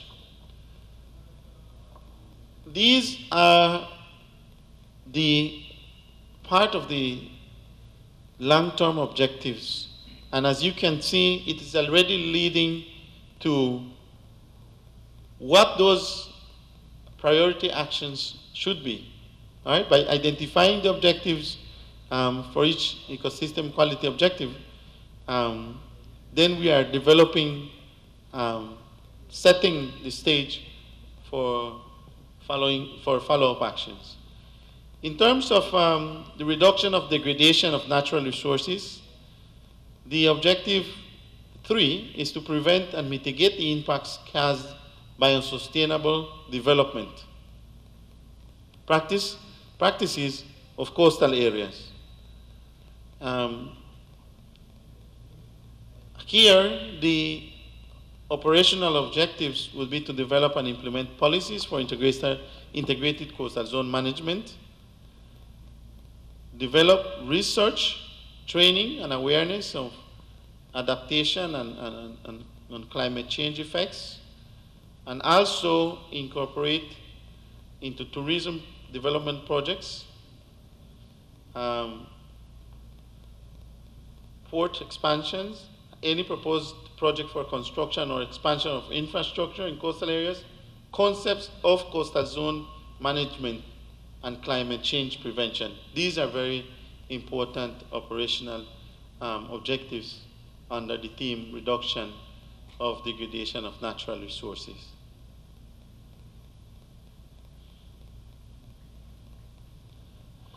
And now, these are the priority actions and activities that the Gulf of Honduras project is now proposing. And this is where your inputs are extremely important. The priority actions to prevent and reduce inputs of pollutants. The first objective, ecosystems quality objective, to prevent and reduce inputs of pollutants. The first priority action identified is the establishment and implementation of national quality standards for surface waters for the protection of natural ecosystems. That's one. Implementation or strengthening of a system for the evaluation of inland water quality of the tributary watersheds of the Gulf. Evaluation of inland water quality. And third priority action is the implementation and, where appropriate, strengthening of strategies for improvement in coverage and sanitation service management of coastal areas. Okay? As you can, I doubt you would be able to see this, but there is a series of activities that are linked to these priority actions, and this column here also establish whether it should be done at the national or at the regional level. And the fourth column here establish, where the cursor is moving, the time frame when these activities could be taken or could be done.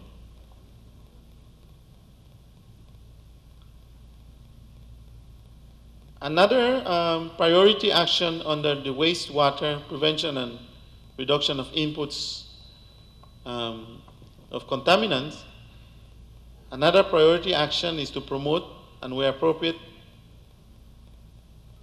strengthen the development of schemes and regulations for authorization of discharges. And this, I believe, it's very applicable to the regulations of the Department of the Environment, if I am not mistaken. Decentralization of environmental management is also an issue that has been identified as a priority action in terms of wastewater, in terms of introduction of pollutants. And also, another priority action that has been identified is the plan for trinational harmonization. And this is basically at the regulations level in order to prevent and reduce pollutant from land and self-generated to go into the Gulf. So 6 priority actions have been identified in terms of wastewater. The objective to prevent and reduce inputs of pollutants from point land sources.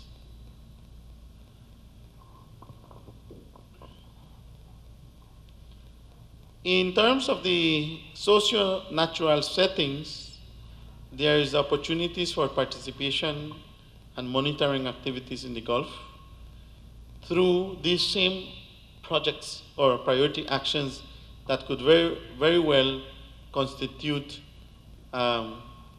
activities or activities could be developed from them that could form part of projects. And there's opportunities for participation in this from all three countries. Another priority action identified is the analysis of viability and convenience of ratification of conventions, regional and international treaties, and implementation. Priority action number 8 is to strengthen and create, where appropriate, environmental management units in the ports of the Gulf of Honduras. The project, as Mr. Edas Munoz mentioned earlier, has already initiated with this program and has helped the ports to put in place environmental management units.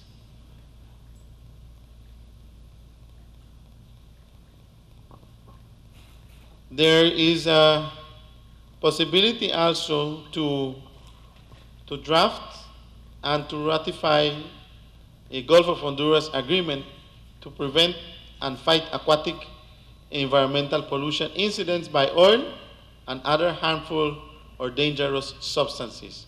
That's number 10. And I am about to complete this. There's also a priority action identified to develop a plan for integrated management of solid waste in the basin of the Gulf of Honduras. And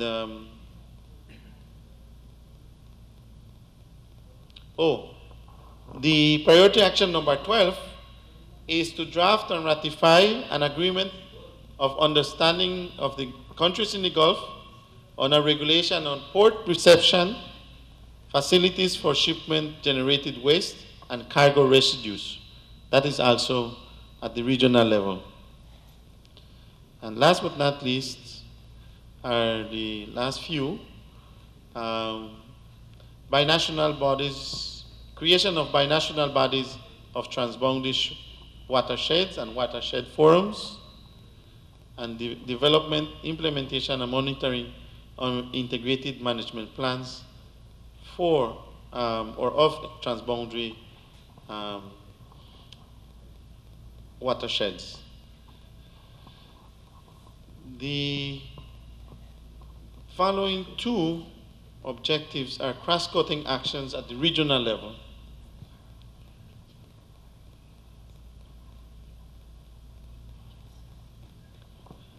Yes, that is very important.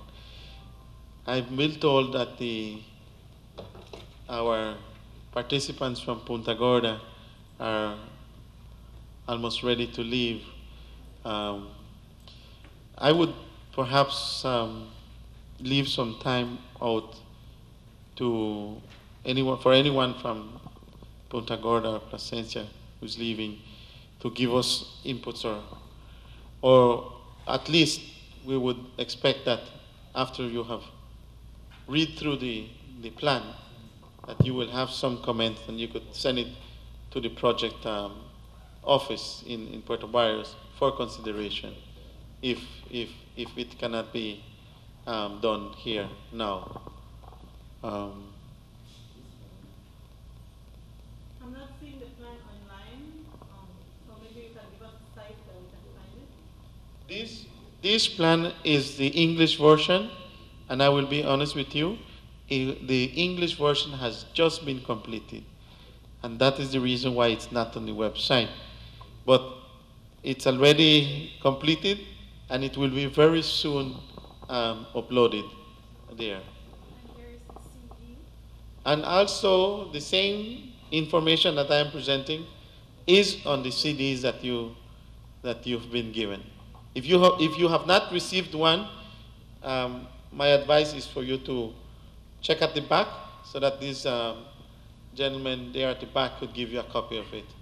All right? Is there money for implementation of that plan yet, or do we have to send another proposal to do that? Well, we were getting there in terms of where the funding could potentially come from, but it will take a few minutes more to elaborate on that. Okay.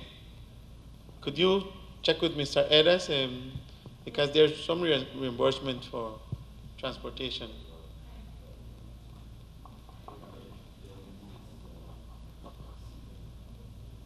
Maybe we could take 1 or 2 minutes for them to